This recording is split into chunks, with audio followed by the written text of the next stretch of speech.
क्या Iran Gaza बनने वाला है? क्या तेहरान भी गाजा की तरह खंडर बनने वाला है?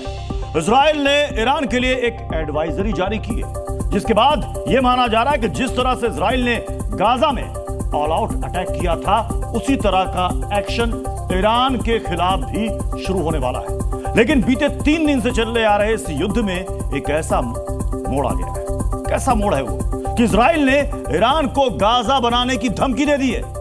आखिर ऐसा क्या हुआ कि ईरान के न्यूक्लियर साइट्स तबाह करने के बावजूद इजराइल का मन अभी नहीं बढ़ा है? ऐसा क्या हो गया कि नॉन न्यूक्लियर साइंटिस्ट 20 टॉप ईरानी कमांडर्स को ठिकाने लगाने के बावजूद ईरान को गाजा बनाने की कसम खा ली है? जवाब हमारी इस खास रिपोर्ट में। दोनों तरफ से मिसाइलों की बौछार हो रही है। ईरान के न्यूक्लियर साइट्स और तेल डिपो पर हमले का दावा। ईरान ने भी 150 से ज्यादा मिसाइलों से इजराइल पर पलटवार किया। 3 दिनों से चला आ रहा यह संघर्ष किसी बड़े युद्ध की तरफ बढ़ता जा रहा है। लेकिन इस बीच इजराइल ने ईरान के लिए एक बहुत बड़ा अल्टीमेटम जारी कर दिया है।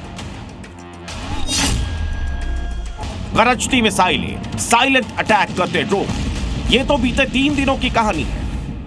लेकिन क्या आने वाले दिनों में इजराइल उसी तरह से ईरान पर हमले करने वाला है जिस तरह से गाजा में किया गया था?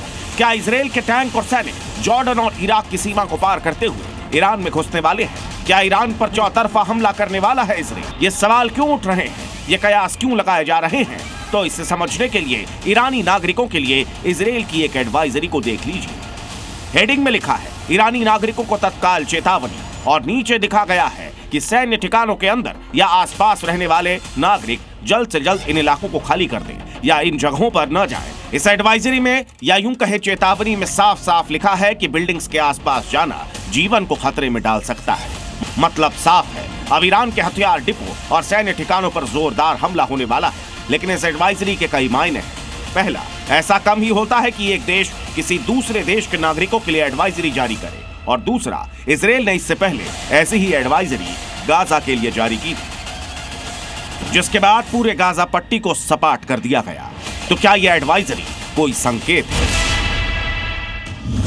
7 अक्टूबर के हमले के बाद इजराइल ने गाजा में ऐसे ही लीफलेट्स एयर ड्रॉप किए थे, जिसमें गाजा के लोगों से यह कहा गया था कि उत्तरी गाजा को खाली कर दें। इजराइल ने ईरान के लिए जारी किए गए इस एडवाइजरी के जरिए संकेत दे दिया है कि आगे क्या होने वाला है। ईरान के आम नागरिकों के लिए एडवाइजरी जारी करके नेतन्याहू की फौज ने ईरान को गाजा बनाने की धमकी दी है, क्योंकि हमलों की सीक्वेंस भी कुछ ऐसा ही बयां कर रही है।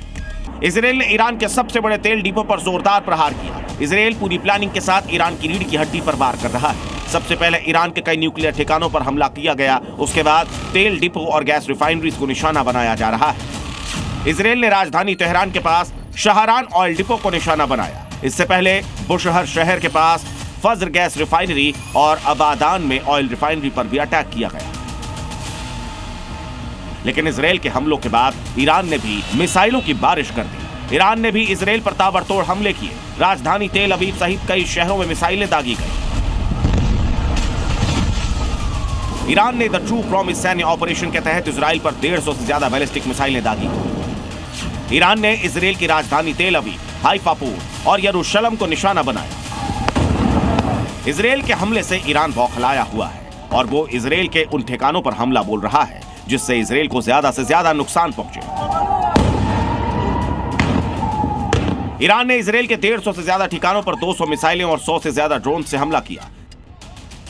इजराइल ने तेल अवीव के हरकिया में रक्षा मंत्रालय पर हमला किया। इसी में आईडीएफ का हेडक्वार्टर है। साथ ही तेल अवीव के न्यूक्लियर रिसर्च सेंटर को भी ईरान की ओर से निशाना बनाए जाने की खबर सामने आ रही है। इसके अलावा डिमोना में इजराइल के न्यूक्लियर साइट्स को ईरान ने निशाना बनाया है। ईरान ने सबसे बड़ा हमला इजराइल के हाइफा नेवल पोर्ट पर किया और मिसाइलों के वॉर से इस नेवल पोर्ट को काफी नुकसान पहुंचा है। साथ ही अल नकाब मिलिट्री साइट्स पर भी ईरान के हमले की खबर है। इस बार पलटवार के बीच इजराइल ने ईरान को गाजा बनाने की धमकी दे दी। अमेरिका का समर्थन, अमेरिकी और इजरायली हथियारों का डेडली कॉकटेल ईरान पर भारी पड़ रहा है। बताया जा रहा है कि इजराइल के हमलों में अभी तक 150 ईरानी नागरिकों की मौत हो चुकी है। 20 से ज्यादा सैन्य कमांडर ढेर हो चुके हैं। इन हमलों के बाद बेंजामिन नेतन्याहू दावा कर रहे हैं कि ईरान की टॉप लीडरशिप में खौफ है और वो अपना बोरिया बिस्तर बांधकर भाग रहे हैं। एक तरफ ऑपरेशन राइजिंग लायन, दूसरी तरफ द ट्रू प्रॉमिस 3। दोनों मुल्कों में से कोई भी पीछे हटने को राजी नहीं है। और तो और हमलों की इंटेंसिटी बढ़ती ही जा रही है। यकीन मानिए, अगर ये सिलसिला जारी रहा तो सिर्फ ये 2 देश नहीं पूरा मिडिल ईस्ट धधक उठेगा। Z News।